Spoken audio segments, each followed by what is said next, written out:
మంత్రి చెప్తా ఉంటాడు కదా. వస్తుంది గాలి మాటలు అవన్నీ కూడా, అంతకంటే కూడా గాలి మాటలు మరొకటి లేదండి. ఇవన్నీ కూడా అబద్ధాలు చెబుతున్నారు.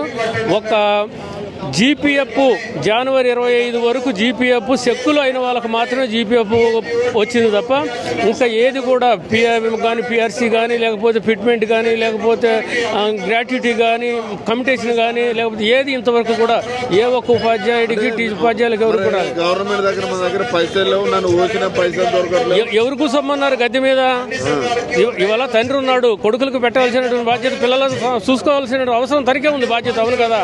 ఏంటి వాళ్ళే ఉండ గవర్నమెంట్ ఎవరుంటే వాళ్ళే మేము అడుగుతాం, వాళ్ళే బాధ్యత వహించాలి. ఎక్కడి నుంచి చేస్తారు ఏం చేస్తారని వాళ్ళిద్దరు చేస్తూనే ఉన్నారు కదా. దొంగను చూసినట్టు చూస్తున్నారు, పైసలు చూస్తున్నారన్న. మీరు కూడా ఇంటనే ఉన్నారు కదా. 9,000 కోట్ల రూపాయలు అప్పు తీసుకొచ్చేసి వాళ్ళ రైతులకు ఇస్తున్నారు. ఇవ్వదంట్లా మేము కూడా మాకు ఒక 9,000 కోట్లు తీసుకొచ్చేమనండి అయిపోతుంది కదా.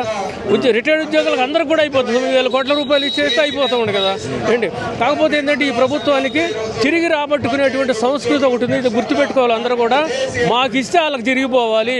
అట్ట కొంతమంది ఉద్యోగస్తుల దగ్గర తీసుకున్నారు కూడా 10% 12% తీసుకొని రిలీజ్ చేసిన సందర్భాలు చాలా మంది దగ్గర ఉన్నాయి. ఓకే, మీకు బెనిఫిట్ పూర్తి స్థాయిలో ఇవ్వాలంటే ఒక 10% వాళ్ళకి ఇస్తామంటే అంతే ఇచ్చారు కూడా. అంటే చాలా మంది తీసుకున్నారు. ఇది నగ్న సత్యం, ఎవరు దాచినా తాగేది కాదు. ఇది కనపడుతూ ఉంది. మా దగ్గర తీసుకున్న వాళ్ళు ఉన్నారు, చాలా మంది ఆ విధంగా ఉన్నారు. ప్రస్తుతం ఈ నెలలో కూడా స్టార్ట్ చేశారని చెప్పేసి వినికిరాను. 10% కావాలి అంతే. కాంట్రాక్టర్లకు ఏ విధంగా అయితే బిల్లులు చేస్తే డబ్బులు ఇవ్వాలో ఇవాళ ఉద్యోగస్తుల దగ్గర నుంచి కూడా రిటర్న్ పేమెంట్ కావాలండి ప్రభుత్వానికి. ఆ రిటర్న్ పేమెంట్కి అలవాటుకు పడ్డారు కాబట్టి కనీసం మేము ఇది ఇస్తామనేటువంటి ప్రకటన ఇవాళ ప్రభుత్వానికి లేదు తప్ప 700 కోట్లు ఇచ్చాం రిలీజ్ చేస్తాం అంటారు తప్ప పచ్చి బాగోసు అబద్ధం, దాంట్లో నిజం లేదన్నతో.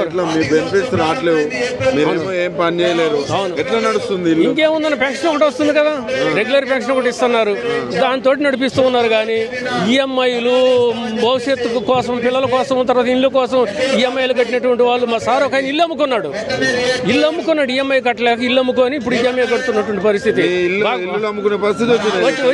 గ్యారంటీ వచ్చేసింది అన్న. ఏంటి ప్రభుత్వం స్పందన లేదు. దీని మీద అసలు మాట్లాడలేదన్న ఎవరు కూడా. అసలు ప్రజాపాలన అంటున్నారు. ఎన్ని అవుతుంది అన్న. బక్కా జడ్సన్ గారు ఏంటి గవర్నర్ గారు అపాయింట్మెంట్ కోసం ఎన్నిసార్లు ప్రయత్నం చేసి తిప్పలబడ్డారు అసలు. ఏంటి అట్నే ముఖ్యమంత్రి కోసం చూశారు. నేషనల్ హ్యూమన్ రైట్స్ కమిషన్ గా పెట్టారు. చెప్తా ఉంటారు ఉత్తదే అన్న, అన్ని ఉత్తదే. ఉద్యోగ సంఘాలు కూడా భ్రమ. వీళ్ళందరూ కూడా ప్రభుత్వానికి తొత్తులుగా మారారు. సంఘాలన్నీ కూడా రిటైర్డ్ ఎంప్లాయీస్ సంఘాలు అంటే వర్కింగ్